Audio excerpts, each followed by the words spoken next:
पाकिस्तान मुर्दाबाद, पाकिस्तान मुर्दाबाद, भारत जिंदाबाद, भारत जिंदाबाद। AIMIM प्रमुख असदुद्दीन ओवैसी पहलगाम हमले के बाद पाकिस्तान पर जमकर फायर हुए। पाकिस्तान मुर्दाबाद और भारत जिंदाबाद के नारे लगाते हुए ओवैसी का वीडियो सोशल मीडिया पर खूब वायरल हो रहा है।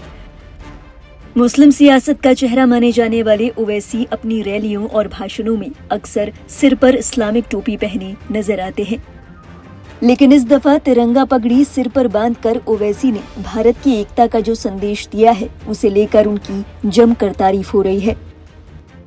मंच से ओवैसी ने कहा कि ये वक्त सोचने का नहीं, जवाब देने का है। उन्होंने कहा कि हम उम्मीद करते हैं कि हुकूमत आतंकियों के खिलाफ सख्त एक्शन लेगी।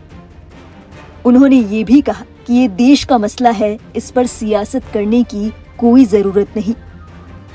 असदुद्दीन ओवैसी की इन बातों को सुनकर जो लोग अक्सर उनके बयान पर आपत्ति उठाया करते थे, वो भी उनके मुरीद होते नजर आए। पाकिस्तान को अब समझाने का वक्त खत्म हो चुका है। मैं बड़ी जिम्मेदारी के साथ जज्बात में लाए बगैर कह रहा हूं कि ये वक्त जवाब देने का है, ये वक्त सोचने का नहीं है। जहां AIMIM प्रमुख ओवैसी ने पाकिस्तान को जमकर सुनाया, वहीं दूसरी ओर दूसरी विपक्षी पार्टियों के नेता भी इसी कड़ी में पाकिस्तान पर फायर हुए। इन्हीं में से एक नेता थे शशि थरूर। कांग्रेस नेता शशि थरूर लगातार इंटरनेशनल मीडिया को ये बताने की कोशिश कर रहे हैं कि भारत को ऑपरेशन सिंदूर की जरूरत आखिर क्यों पड़ी। इसी के साथ उन्होंने ये भी बताया कि सीजफायर का उल्लंघन करने के बाद ही भारत की ओर से जवाबी कार्रवाई की गई। उन्होंने ये बात सबके सामने रखी कि भारत के सैन्य ठिकानों और आम नागरिकों को पाकिस्तान की ओर से निशाना बनाया गया। शशि थरूर दुनिया भर के सामने पाकिस्तान के आतंकी चेहरे को बेनकाब करने की पूरी कोशिश कर रहे हैं। मीडिया से बात करते हुए शशि थरूर ने कहा, आज के समय में भारत का बाजार चीन के लिए ज्यादा जरूरी है, खासकर तब जब दुनिया में अमेरिका जैसे देश ज्यादा टैक्स लगा रहे हैं। हैरानी की बात यह है कि चीन ने पाकिस्तान का उतना साथ नहीं दिया जितना पहले देता था। चीन इस बात को बखूबी समझ रहा है कि उसे क्या करना चाहिए। चीन ने जो कहा उससे पता चलता है कि वो भारत के साथ अपने संबंधों को बेहतर बनाना चाहता है। चीन को भारत की जरूरत है जितनी पहले कभी न थी। युद्ध की स्थिति में चीन मेरे विचार में एक रचनात्मक दृष्टिकोण अपनाएगा।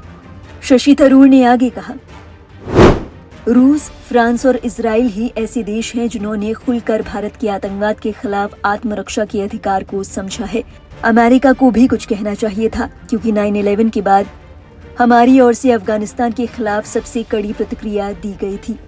देश पाकिस्तान के साथ युद्ध शुरू करने की मंशा नहीं रखता, लेकिन पाकिस्तान के हर एग्रेशन का जवाब दिया जाएगा।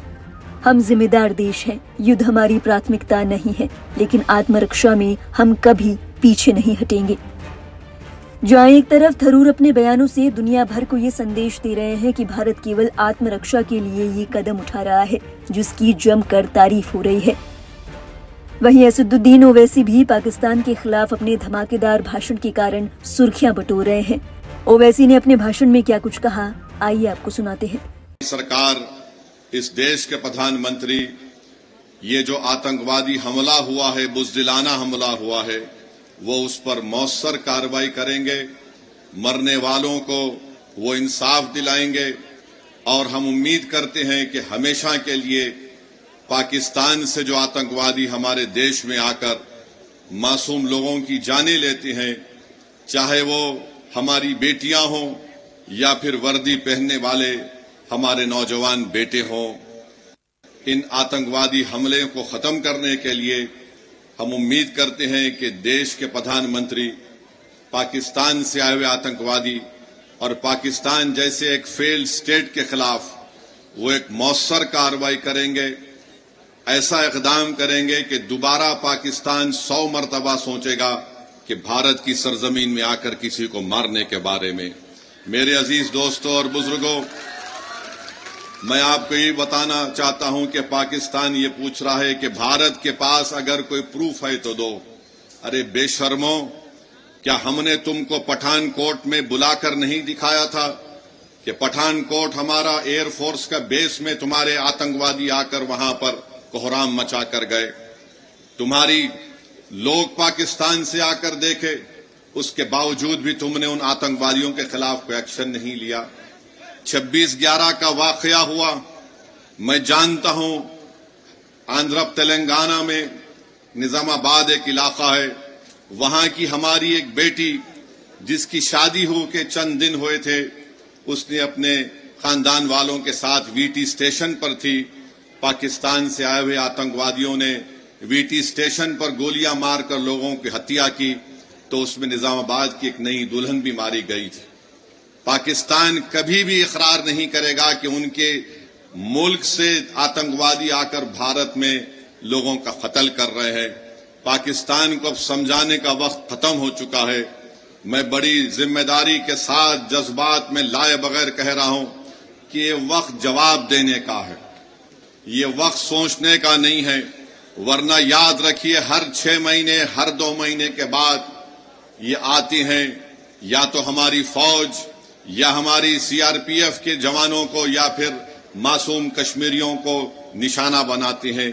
तो हम उम्मीद करते हैं कि हमारी हुकूमत इनके खिलाफ एक मौसर इक़दाम करेगी। जितने भी इक़दामात, जितने फैसले भारत सरकार ने लिए हैं, MIM पार्टी उसकी तायीद करती है।